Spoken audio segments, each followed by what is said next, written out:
విశ్వం ఓ వింతల కథల పుస్తకం. ప్రపంచం నలుమూలల నుంచి ఆశ్చర్యపరిచే వాస్తవాలు, నమ్మలేని నిజాలు, ఇంకా విపరీతమైన వార్తలు, ఇవన్నీ ఒకే చోట మీకోసం. ఇది మీ favourite run TV Telugu channel. నేను మీ శాల్యప్రియ. మీరు చూస్తున్నది అద్భుతమైన వాస్తవాలు మరియు వార్తల విశ్లేషణ. ప్రతిరోజు కొత్తగా నేర్చుకోవడానికి సిద్ధంగా ఉన్నారా? అయితే ప్రారంభిద్దాం.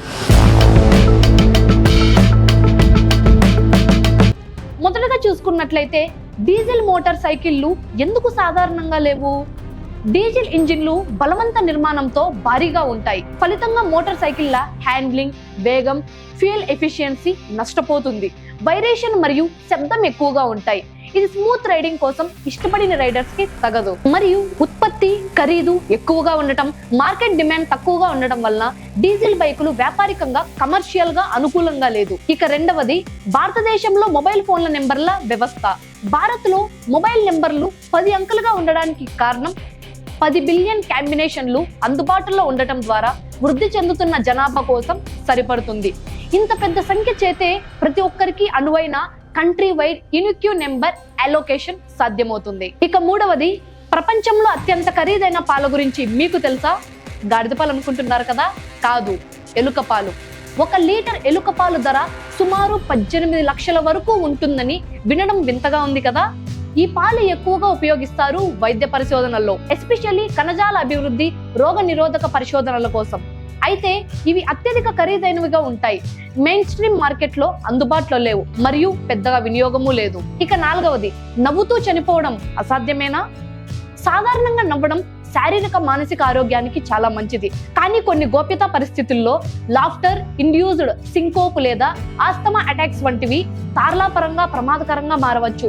చాలా అరుదైన సందర్భాల్లో ప్రీ ఎగ్జిస్టింగ్ కండిషన్స్ తో ఉన్న వ్యక్తులు తీవ్ర నవ్వులో ఫెయింట్ అయ్యి మరణించడం జరుగుతుంది. ఇక ఐదవది, భారత నోట్లపై చూపబడిన పురాతత్వ సంఘటనల గురించి మీకు తెలుసా?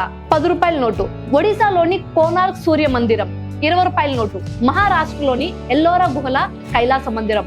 50 రూపాయల నోటు, కర్ణాటకలోని హంపి స్టోనే చారియట్. 100 రూపాయల నోటు, గుజరాత్ పాట్నాలోని రాణి కీ వావ్. 200 రూపాయల నోటు, సంచిలోని సాంచి స్తూపం. 500 రూపాయల నోటు, ఢిల్లీలోని ప్రముఖ రెడ్ ఫోర్ట్.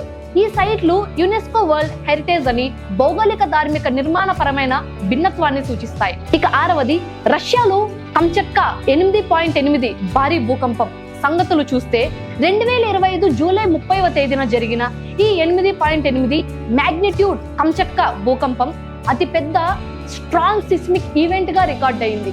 దీనితో పాటు సునామీ హెచ్చరికలు పూనుకుంటూ పసిఫిక్ దేశాల్లో జపాన్, హవాయి, వశిష్ట తీర ప్రాంతాల్లో ఎవాక్యుయేషన్స్ జరిగాయి. రష్యాలో సెవరో కరిల్స్క్ సముద్ర అలలు 3 నుంచి 5 మీటర్ల వరకు వచ్చాయి. చిన్న స్థాయి నష్టం జరిగింది. వ్యక్తిగత ప్రాణ నష్టం అయితే లేదు. జపాన్ లో 1.3 మీటర్ల వరకు అలలు, హవాయిలో 1.7 మీటర్ల అలలు నమోదు. కానీ పెద్దగా డ్యామేజ్ అయితే జరగలేదు. క్లైచెస్కోయ్ అగ్నిపర్వతం కూడా ఈ శకటం తర్వాత ఫటాను ప్రవాహం మొదలైంది. జపాన్ లో దాదాపు 2 మిలియన్ల ప్రజలను ఫుకుషిమా సిబ్బంది సహా ఇవాక్యువేట్ చేశారు. 1 మరణం సంభవించింది. ఇవాక్యువేషన్ సమయంలో భారత కాన్సులేట్ యుఎస్ ప్లాంట్ లో ఉన్న భారతీయులకు హైయర్ గ్రౌండ్ కి వెళ్లాలని సూచన అయితే ఇచ్చింది. ఎమర్జెన్సీ హెల్ప్ లైన్ కూడా విడుదల చేశారు. ఇక చివరిగా చూసుకున్నట్లయితే ముంబైలోని 27 ఏళ్ల వ్యక్తి సంతానం కన్సెంట్ లేకుండా పుట్టినందుకు తల్లిదండ్రుల మీద కేసు వేశాడు. వినడానికి చాలా ఆశ్చర్యంగా ఉంది కదా?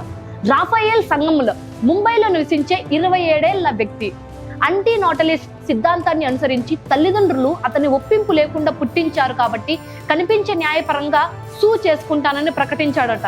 ఏం పిచ్చోడో అనిపిస్తుంది. తన ఫేస్బుక్ పోస్ట్ లో తల్లిదండ్రులు వారి ఆనందంగా ప్లెజర్ కోసం నన్ను పుట్టించారు అని పేర్కొన్నాడట.